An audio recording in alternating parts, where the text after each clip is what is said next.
Сәлем достар, бүгін біз тауық етінен наггетс дайындайтын боламыз. Ол үшін бізге тауық еті қажет. Тауық етін өзіңіздің қалауыңыз бойынша турай берсеңіз болады.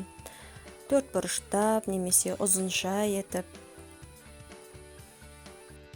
Тауық етін маринаттау үшін бізге келесі заттар қажет болады.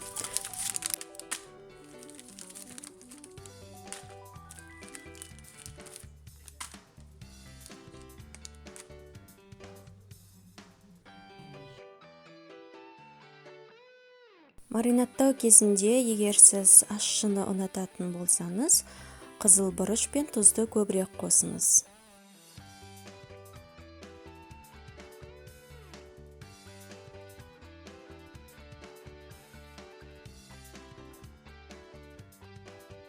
Сұйық май, тұз,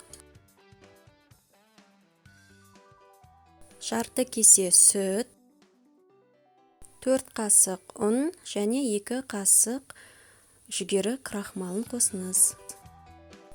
Барлығын жақсылап араластырып, холодильникке қойып қойыңыз. Наггетсдің сырты қытырлақ болып тұру үшін бізге ұн қажет және ұнға жүгері крахмалын қосыңыз. Қалауыңызша тұз, паприка, қызыл бұрыш қоссаңыз болады. Дайын болған клярға тауық етін аунатып аламыз және қызып тұрған майға 2 бетін айналдыра отыра қуырамыз.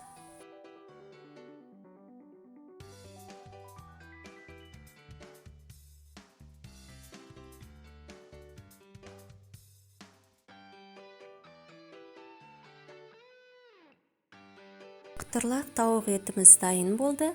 Ас болсын!